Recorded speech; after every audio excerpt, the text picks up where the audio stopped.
Okay. Hello, everyone.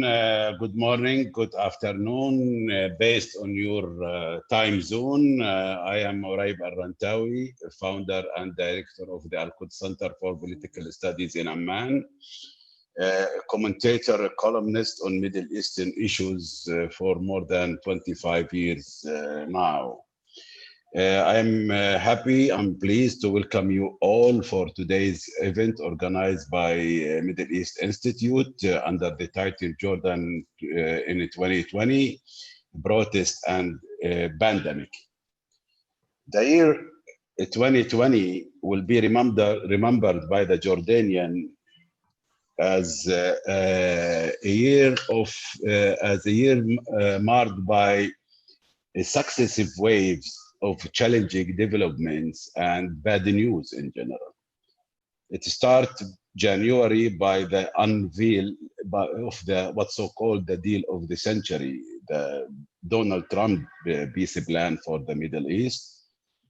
Then we have this corona COVID-19 pandemic.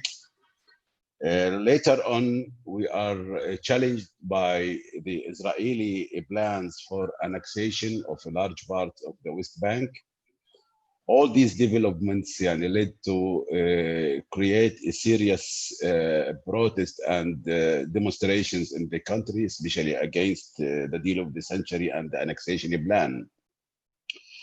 Then we entered the new era when we saw the government try to expand the use of the defense orders to crack down on opposition and civil society, media, independent media and activists, all the opposition independent voices, focused mainly but not limited on Muslim brothers. Now we are in the middle of a serious crisis between the government, between the regime in particular, and the Muslim brothers. And this crisis took different shapes, followed different tracks. The judicial track, one of them, when the court decided to consider the Muslim brothers illegal entity, and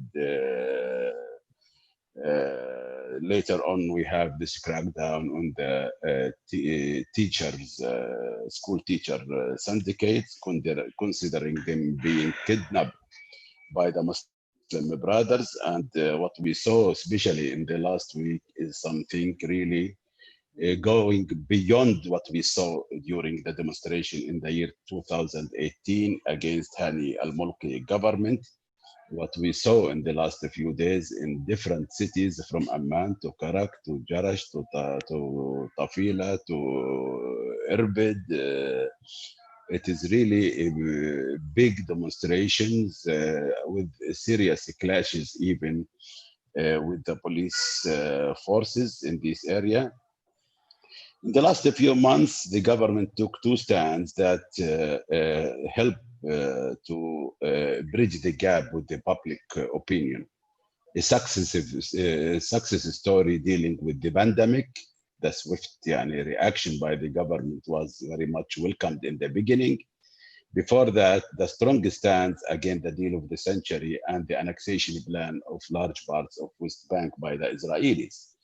The government succeeds really to increase its popularity, its influence, its support from the public based on those two serious achievements.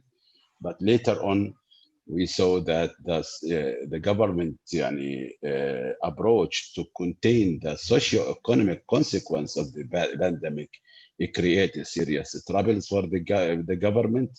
And we saw that the pandemic devastating effects on our economy is leading really to have a more even anger among the public and lead to maybe a more protest. There is also a regional dimension for this issue. We saw that against all the demands and calls by the public, by the activists, by many stakeholders in the country, to diversify the Jordanian international and regional relation. We saw the government in the last few weeks express its willing to be more closer, maybe to the Gulf axis, Egypt, Saudi Arabia, Emirates, and more involvement in Libya, more rumors about what's going on with Emirates in Azerbaijan, Armenia, Nagorno-Karabakh, in other places. There is a deep feeling here and deep worries as well that maybe what we saw as a crackdown on the Muslim brothers in Jordan, part of it is a reflection to the regional relationship between Jordan and this camp. This camp was very, very active, chasing the Muslim brothers all over the Arab world and trying really to uproot this movement as a terrorist movement in many countries. We saw their deep involvements in not only in their own countries, but in Yemen, in, some against Turkey, in Tunisia, in Morocco against the Justice and Development Party, in Tunisia against Nahda, and in Jordan maybe against Muslim Brothers. I don't want to make a lecture on this issue, but I think we should address this issue from different angles. From the domestic angle, how the government perform, why the government cracked down on the opposition recently, why the people prefer now to go to join the streets in big numbers, and why it happened in this very sometimes very violent ways, like what happened yesterday in Karak. And the regional dimension also, it is important to understand it from a broader scope. That is very much important to understand better where Jordan is heading from here. I have three panelists, distinguished panelists today. I will introduce them one by one when they have their turn to talk. But before that, I would like to take the audience question through Zoom question and answer feature. It is very clear in your screen. For those calling in by phone or watching our panel on the live stream, you can ask a question by emailing events@mei.edu. If you have any technical issues, please email events@mei.edu. The first panelist will be Mr. Laith Al-Ajloni. Laith Al-Ajloni is a Jordanian political economist.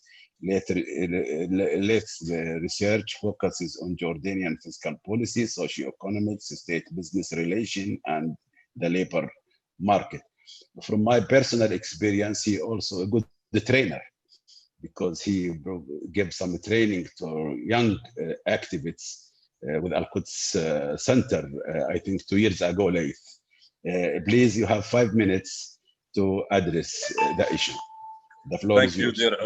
Thank you, dear Arad, for the introduction, and thanks for the Middle East Institute for having me in this panel discussion beside the distinguished Rana and the distinguished Sarah. I want to start with giving my condolences for the Lebanese people for the tragic accident that they had the last night. I will cover the economic side of the panel.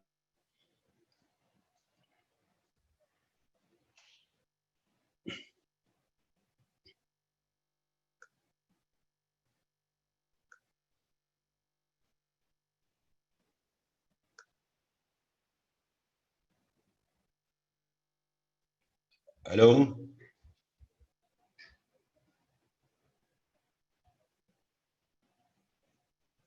Hello?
Um, Can you they're hear me telling now? me to.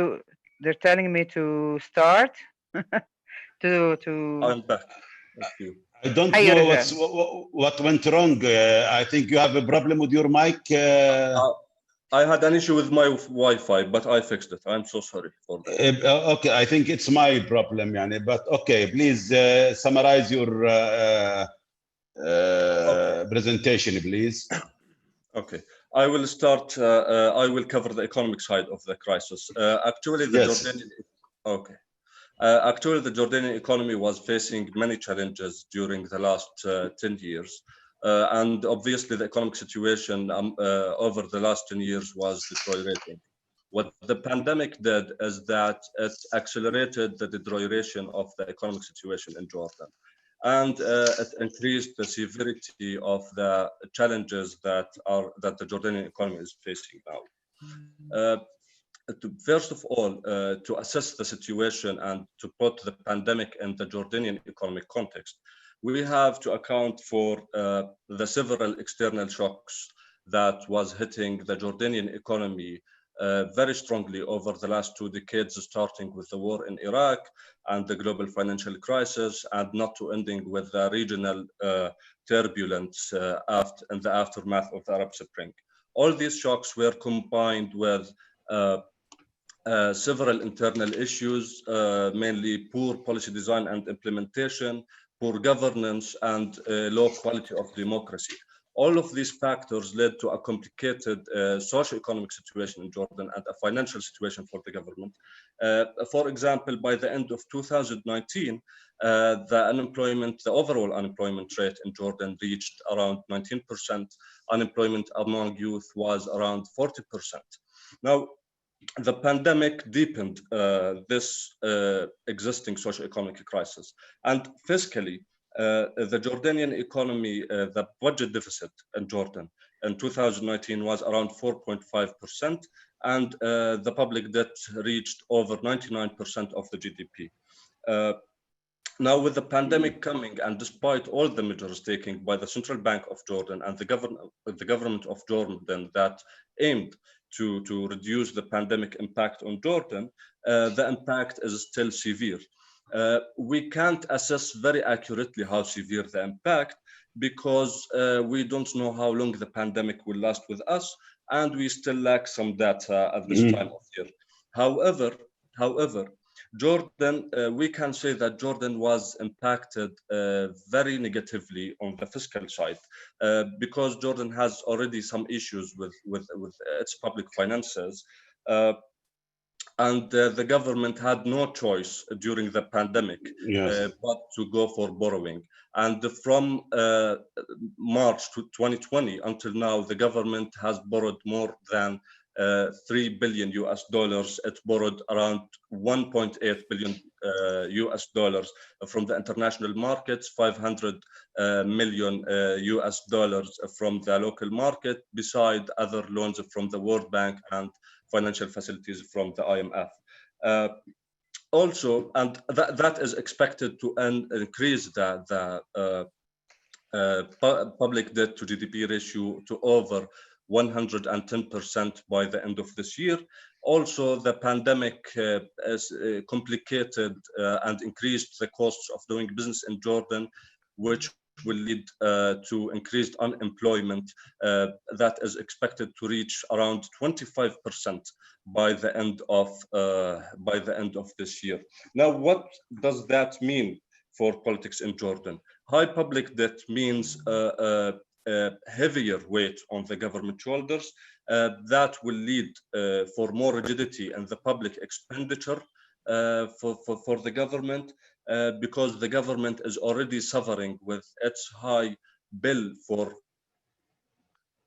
for pensions and civil servants' wages, and its high bill for debt service that constitutes around 50% of its expenditure. That will mean less spending on health, less spending on education, and less social spending in general. And that would increase the frustration of the Jordanian people. I know I exceeded my time. I just need 2 minutes. Excuse me. All right. 1 minute, please, only. 1 minute. Okay. why that would mean more protests in Jordan in the coming 2 years or more dissent. If we look at the latest survey that was done, a national survey that was done by the International Republican Institute in Amman, 66% of Jordanians believe that the country is heading in the wrong direction. The majority of them said that it's due to the economic situation. And when you ask them who's responsible of the situation, 80% said it's the government. They didn't say it was due the external shocks. And why protests again? Jordanians unfortunately have a very low trust in the parliament. The same survey asked them what is the most effective tool for changing policies in Jordan. 52% said it's protests, and only 23% said it's voting. I will stop here, and I will be happy to elaborate more on another issues. Thank you, Araib, and Thank you, Ulayth. Also, we have to bear in mind that Jordan in the last 5 years received almost nothing from the Gulf state as financial and economic assistance. Also, the remittance from our 800,000 Jordanian working in the Gulf states, which is about $4 to $5 billion a year, I think it is subject to be decreasing and declining in the upcoming years. I will jump immediately now to my dear friend Rana Husseini. Rana Husseini is a well-known journalist in Jordan. She is author. She is a human rights activist. She is focused mainly on fighting against what's so-called honor killings, and she's her presence in all the activities to counter the gender-based violence is overwhelming. Rana, please, the mic for you. Thank you, Araib, and I'm honored to be part of this distinguished panel. And again, of course, we express our deepest condolences and sympathies with what is happening now in Lebanon. It's really devastating. What I will talk about really is, and I would also like to thank the organizers for allowing me to be taking part in this event. My presentation will focus on the recent protest in Amman street in reaction to the killing of a woman by her father for reasons related to family honor. You know, this demonstration was, I would say, was done in a very quick manner. It was a group of young men and women who organized this demonstration, and they actually obtained the permission from the government to conduct the demonstration. And of course, I think they did it out of outrage. To tell you a little bit about the story, because we cannot say a lot since we are restricted as media and as individuals to even talk about it, because there was a gag order that was issued regarding this case. But it was a case of a woman who's 40 years old. She was murdered by her father for reasons related to family honor, and he basically tried to kill her inside the house. She escaped. She jumped from a window, broke her leg, and then he went outside and crushed her with a rock. And it seems that the neighbors were watching, and some of them were recording her voice. And there were reports, I'm not sure about it, that he sat and drank tea next to her, waiting, you know, for the police to come and arrest him. Of course, this victim was involved in adultery, and I think the problem in this case was that this woman was in the custody of the government.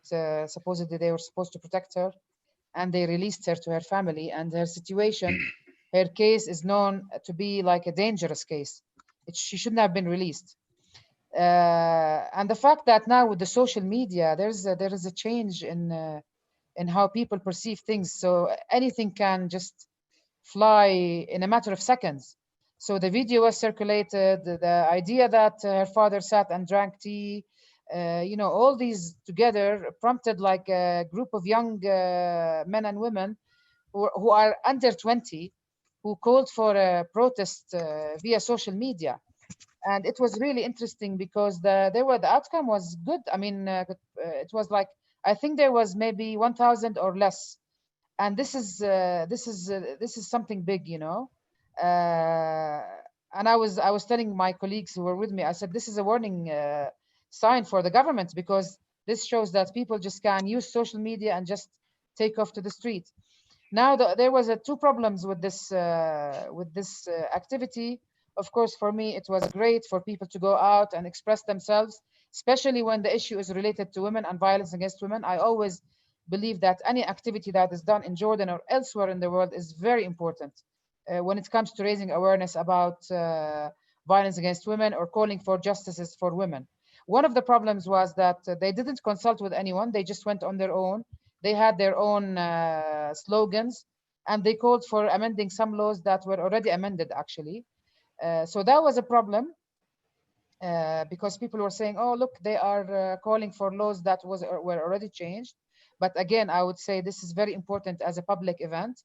And the second problem, not for me, but for some people, was some of the slogans that were raised, which talked about, ending the male guardianship over women. And they used the word like a father figure sort of word on their slogans, and it was placed on papers and stuff. And people were really outraged the following day. And of course, people were telling them, no, it's not about ending a father's rules over his family. It's more of ending the male guardianship over women's bodies, women's choices, and all of that. So people were telling me, what is this, these slogans? It ruined the activity. I told them no, because I believe that it opened a new door to discussing this topic, because people before, and it's, didn't know about this. People were mixed up about this term. So I always believe that whatever activity or even such daring slogans that were raised is put out there, I think it's important for our society, because this is the way to move the society's attitudes and to move forward.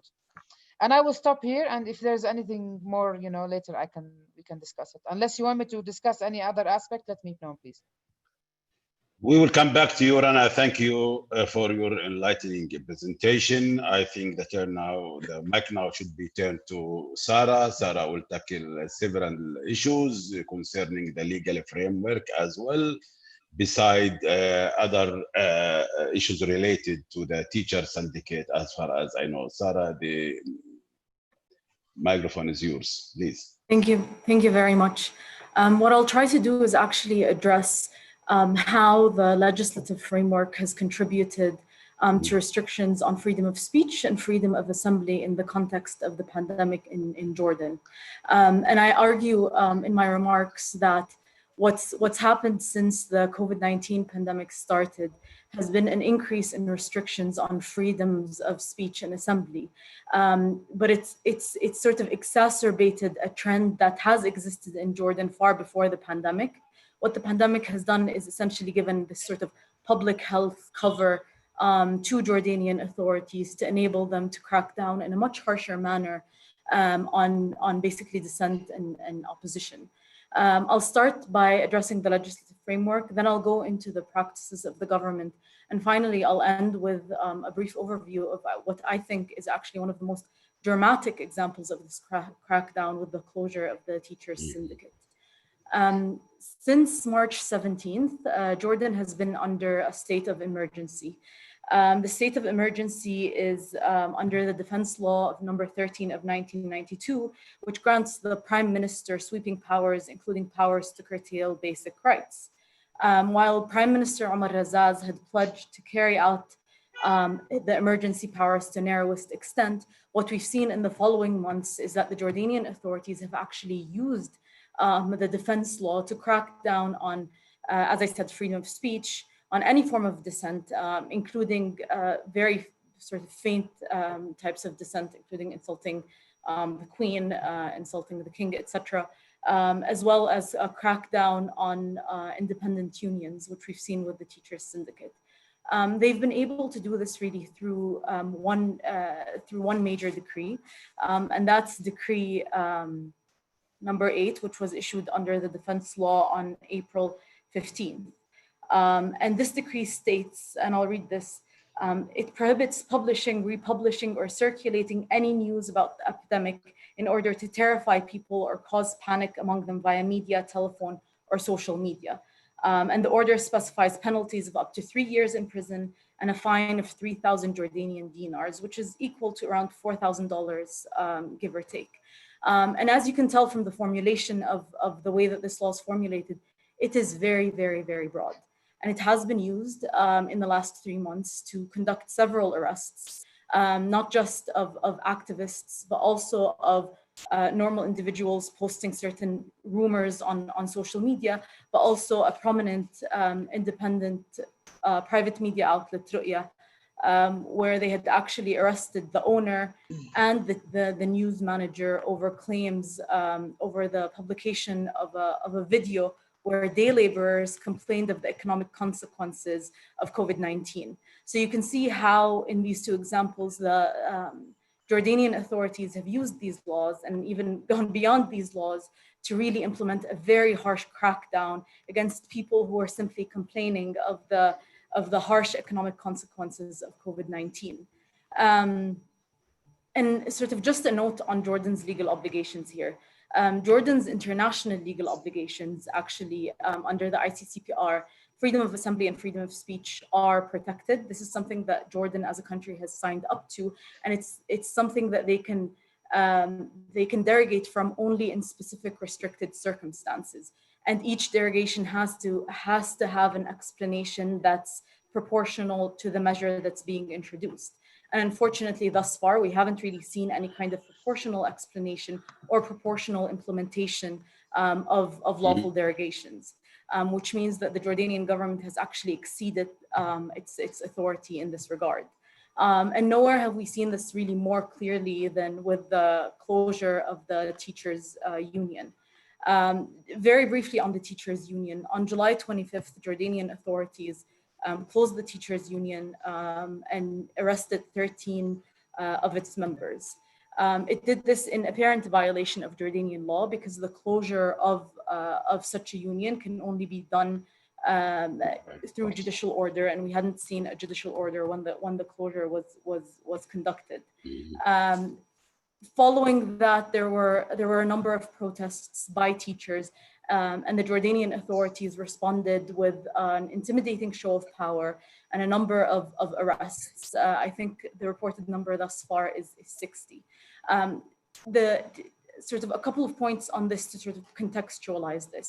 The teachers union is one of the only independent associations that Jordan has left. And its closure was largely illegal, and it was taken over in effect by the government. There's quite a bit of political background to the engagement, which I won't go into, but I would say that regardless of the sort of the political motivations, if one was to give this sort of argument of the teachers union, the way that the Jordanian authorities had dealt with it, the arrests, the show of power, the use of the defense law to arrest protesters in the days that followed, clearly exceeded their obligations under international law, and is actually a very concerning show of how low the government's tolerance has become for any kind of dissent, any kind of opposition, and any kind of expression of difference. I'll stop there and take questions. Thank you. Thank you, Sarah, for your remarks and contribution. I think so far we have 7 questions, 3 of them directly related to the discussions. It's about whether Jordan can renegotiate its international debt. I think the panelists they can answer the question they feel that they can answer it. There is also another question about the economic prognosis from Ehud Ihari, and Hanin Abu Nail raised 2 questions, one about the youth and how they can utilize in which area, which pockets to create social and political change, and then she come to the future of the cyber protests. We have questions about Hezbollah and how Jordan deal with Hezbollah, whether we consider the party as a terrorist or just the military branch like other European countries. Jordan and its regional role, how Jordan can distance itself from the United States. A variety of questions that may be sometimes not related directly to the topics that we are discussing today. Laith, do you have answers for I would some of comment those on questions? two things. I would comment on two Please. things. Renegotiating the debt is the Jordanian, can the Jordanian Yes. state renegotiate its debt? I think that the Jordanian state has all the ability of renegotiating a debt. That Jordan enjoys a very strong relationships with the World Bank, with the IMF, and with the US government. The only thing that would impact that negatively is the state of affairs regarding human rights and democratization in Jordan and corruption. That's the only thing. Regarding youth and change, can youth drive change? The Jordanian youth have been active since the Arab Spring, but were they able to bring a major change to Jordan? The answer, unfortunately, is no. Why no? Because there is no organizational framework that can bring those youth together and to carry their demands to the government and negotiate and make the needed impact.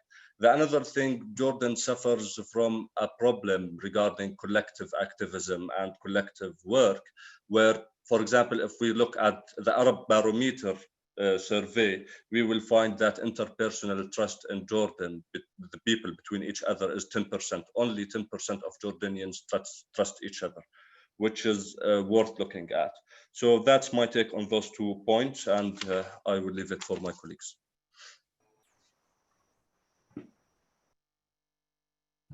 Raib, you are on mute. Raib, you are on mute. Sorry. Rana, I don't know if you hear me now. Do you Yes. want to answer some of these questions? Well, I wanted to talk about the future of cyber protests. As I said, I think because the rest are not related really to my interest. I think that, as I said, I mean the event that happened the other day to protest the killing of Ahlam and to protest demanding more women's rights. This showed really that people can organize themselves even if they don't know each other. I mean, when I went there, I noticed that not everybody knew everybody, and they were like three groups. Each group were screaming on their own and talking on their own, and some of them had speakers, but at the end of the day, it grouped people. So in that sense, I think it's possible, but we have noticed, I think, for the past 3 or 4 years, wherever there were protests in Jordan, we've noticed that there is a decline in the internet service. There is weakness, especially in uploading videos and any other activities whenever a person is in the protest itself. So I think this is one way the government is trying to control the idea that people would be excited, to go and see somebody out there. Okay, she's there or he's there, I'm going to go out there. So people, I mean, we noticed it on Facebook. You couldn't even use Facebook, became very slow because most people were used to upload where they were on Facebook. It worked with them the first time, and a lot of people came out. And then after that, the government started, I don't know what kind of technology they use, but they slowed down the Facebook and they couldn't upload. So not a lot of people showed up. So I think it is possible, but then again, there could be ways of controlling this. I don't know. I mean, if this is going to happen in the future, but we've seen it happen. Thank you, Rana. Sarah, there is a direct 2 questions to you if you want to answer about the teacher association in particular. Do you? Yeah. So I'm going to answer both sort of together. I think on the gains that the teachers won, and this is sort of following Laith's point.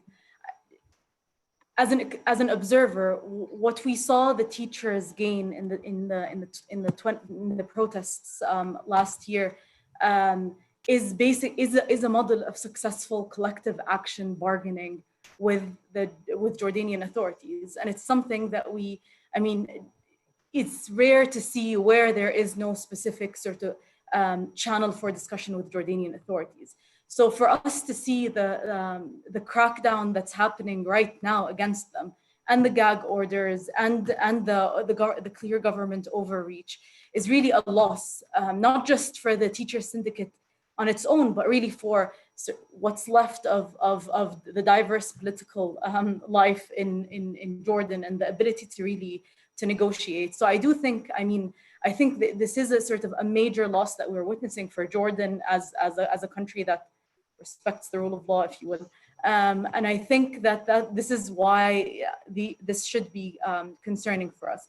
And yes, I do think this is probably one of the worst examples of crackdown that we've seen in recent times, because of the way and the speed with which it was conducted on a number of levels. So we're not just talking about closure, we're talking about closure, arrests, dissolution of the protests, and then a gag order. And all of this happened very, very quickly against one of the sort of the relatively independent institutions left in Jordan. So it's a real struggle, and it's a real shame for us to see this happen. There's one question that was in there that I really would like to tie to this, which is very important, about what the US and Europe can do. And because they see Jordan as sort of holding stability in the region. It's definitely true that Jordan is better than most countries in the region. That is not an excuse to not speak up against the violations that are happening here. What we're seeing is a slide into repression and into continued violations of human rights, and we really haven't seen anyone speak up in a principled way because of Jordan's reputation as stabilizing in the region. But the thing is, as Laith mentioned, things will only get worse economically, they'll only get worse politically, and our inability to protect our rights at this stage is going to destabilize the region, in fact. Thank you, Sarah. There is some questions. I will try to give some brief answers for them. When it comes to the youth participation and whether they can utilize in certain areas to create a power of change in Jordan, it's not only the Jordanian youth movement, which is not organized and lack of organizational structure. It is in most of the Arab countries. We now have a new expression called Hirak movement instead of party. Youth prefer to go to Hirak, which is a very loose structure. It is a very without very clear leadership, without any hierarchy, without any very clear-cut platform. This is one of the problems that we should tackle and address in the upcoming few years, since myself and many others expecting a third wave of Arab Spring. Today, the Times in London published a story. They asked me a question about where Jordan is heading from here. I said Jordan succeed to avoid the first and second wave of Arab Spring, but the third wave is knocking the door now, and we have to act rapidly. Otherwise, we will be part of this new Arab Spring third wave. Secondly, Hezbollah.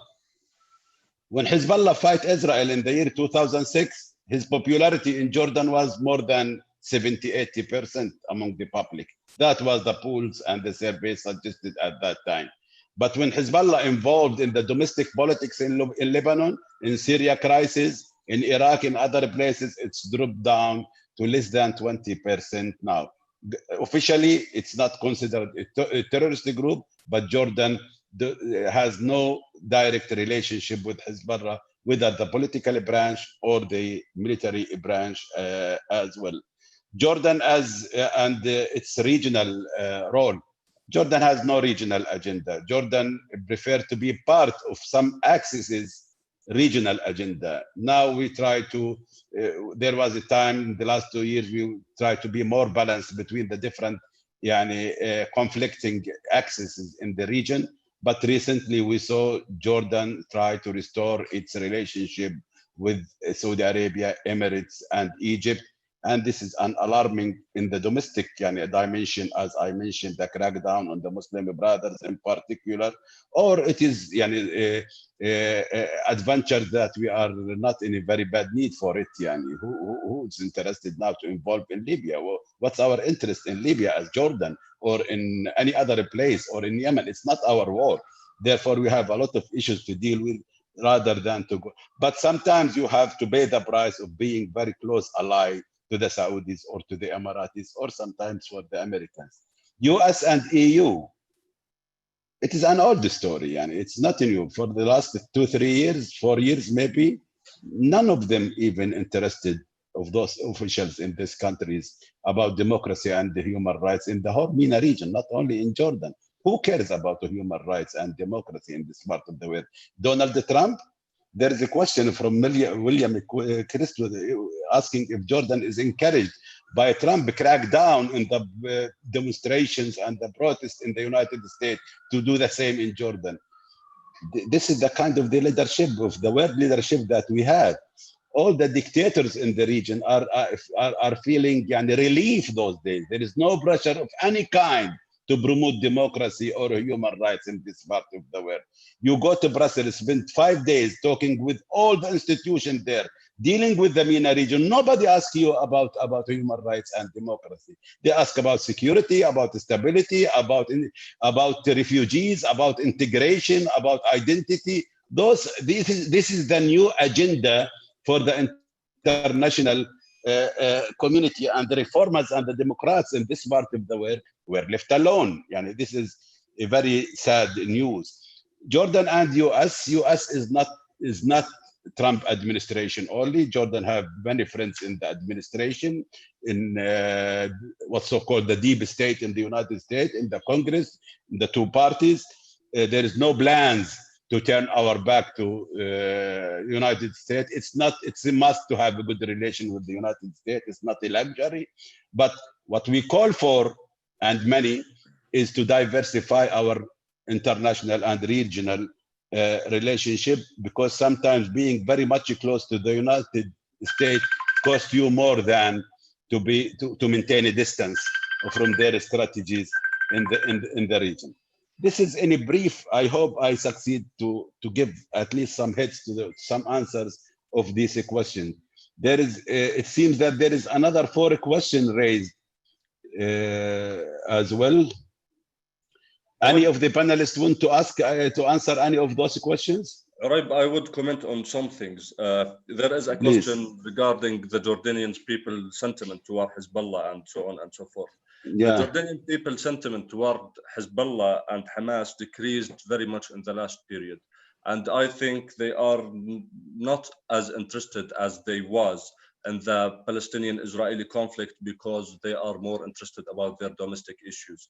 If we look at the protests that was motivated by economic demands, the protesters were, the number of the protesters was much higher than those protesters who participated in protest actions that was against the annexation of West Bank or moving the American embassy to Jerusalem.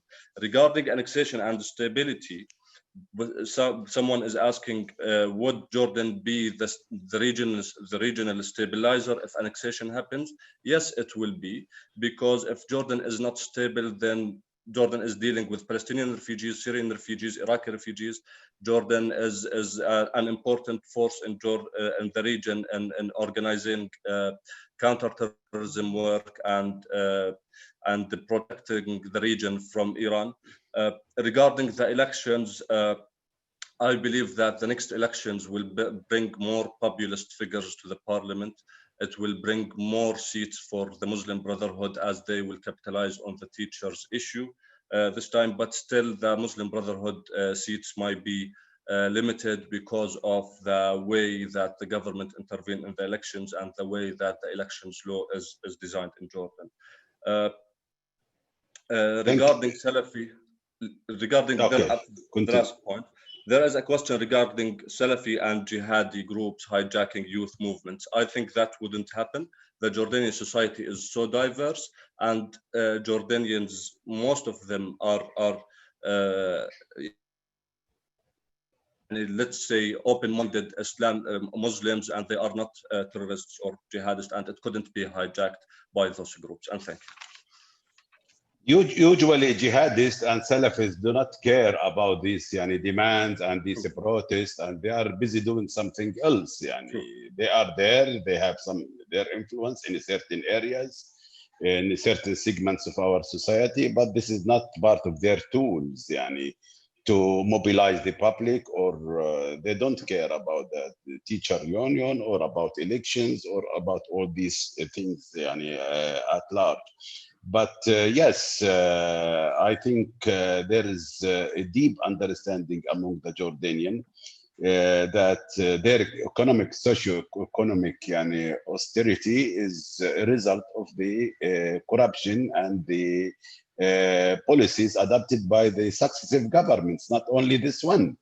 And if they have to blame somebody for what they are facing today, they have to blame their own government, not any other anybody else. Therefore, I think this will create enlarge the gap between the government during the pandemic and after the annexation plan and the Jordanian strong stance. We saw this gap between the regime and the public getting less and less, but later on we see the gap is growing again and again. And I think the number of the people in the street now exceeded the number of those who succeed to topple Hani Mulki government 2 years ago, and this is an alarming signal. Rana Suez, what do you want to add to this discussion? Sorry, Rana Husseini. I think you gave a good explanation, and I learned a lot today from you. Again, as I said in the beginning, I think that the use of social media might move the street, and as you said, the number of people who are taking part in demonstrations is on the increase. And let us hope that these kind of movements will work towards improving certain issues in our country that still needs to be resolved. One of them is the teachers' strike, and what we saw circulating on the media in the past 2 days, maybe the arrests, maybe they were showing us videos of people throwing rocks at the police and the police arresting people.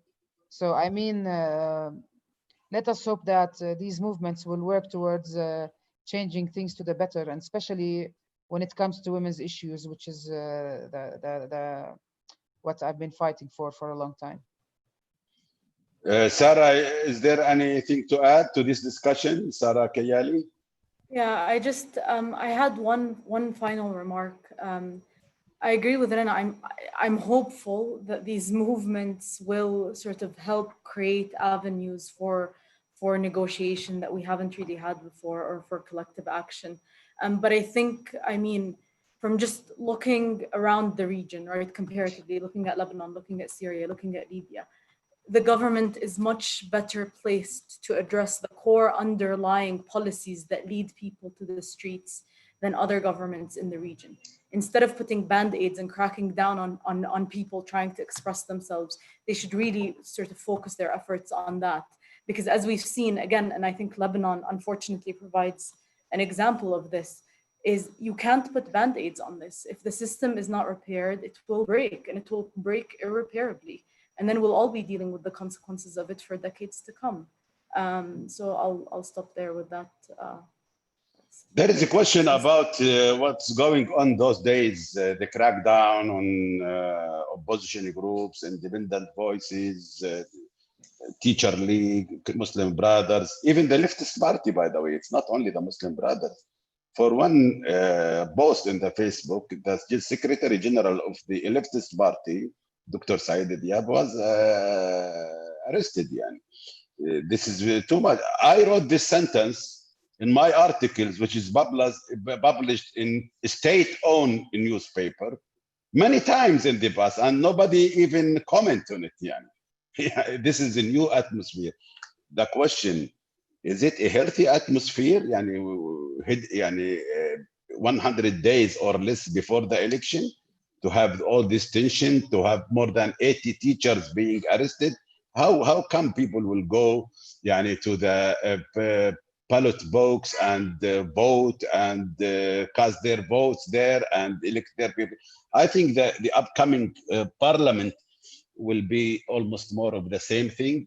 Yani we have copy and paste parliament in the last maybe 15 years without any serious value added, without any serious change. You go for election, then all of the sudden you have a prime minister from nowhere, which means the elections has nothing to do with the formation of your government. Therefore, what is the incentive for the youth in particular to go for election, to run for election? This is really another story to tell. I will end by one final remark. I think what the polls and surveys showed, that 2/3 of the Jordanians believe that Jordan is not heading in the right direction. I think this is what we all believe, as activists and as intellectuals, as people involved in the public domain, and try to see our country in a better shape. Anything to add from any panelist? I will add a final remark, if I may. Please. I think the key for the next period in Jordan is reform, real political reform, real economic reform, openness on opening the economy, opening the government, and letting people do what they want to do. And there must be a need. There must be a real reform to repair what happened during the last 20 years, and that's not going to be, Jordan will not get back in shape overnight. It needs a hard work, and the hard work is ahead of us. I would also can I add? Yes, please, Rana. I just hope that also the government will consider easing its grip on the media, because, for example, in the teacher's case and Ahlam's case, they issued gag orders, and every time there's a case that becomes a big public opinion, or they feel that something might happen, they immediately issue a gag order, and then you have to live with what comes on WhatsApp or what comes on Facebook, and it's not always right. So I think they should give us more freedom to move. I feel like I'm crippled. You cannot write. I mean, if people are asking me, so what happened with Ahlam's case? I tell them I'm not investigating because I cannot write anything. I mean, if I write something, I will be prosecuted, and I'm not willing to be prosecuted, and this is the case with the teachers situation now. And in the past, we had several murders, one of them targeting 2 women also, we couldn't write about. So, I mean, I just hope that the government will reconsider its approach towards the media, and let us go back to the old days when we were able to report everything, and let the people judge. Yeah. Let us finalize this discussion by good news, at least. I think we are about to see a big coalition now by civil society organization. There is a serious initiative led by some female activists, by the way, to bring together civil society organization. You are bringing together now a memorandum about the constitutional and legal violations committed by the government against the right of organization, the right of gathering, public gathering, the right of free speech, the right of press freedoms, and all these violation that we witnessed in the last few weeks. And we hope that it will be enrich the public debate about what's going on in our country. We suggest that we can offer our support as a mediator between the government and the teacher association. Hopefully that somebody will listen to the voice of the civil society. Let us keep this hope. I am not naive to believe that by issuing a memorandum that we will change the whole world, but at least this is the minimum that we can do together to make things better. By this, I would like to thank all of the distinguished panelists, Laith, Rana, Sarah. Thanks also to Middle East Institutes, to our colleague there for organizing this event, timely event for Jordan and the Jordanians and the whole region at large. Thanks for them for this. Thanks for inviting us all for this panel, and thanks for the audience and for their patience and for their active contribution in this discussion. Thank you and see you later.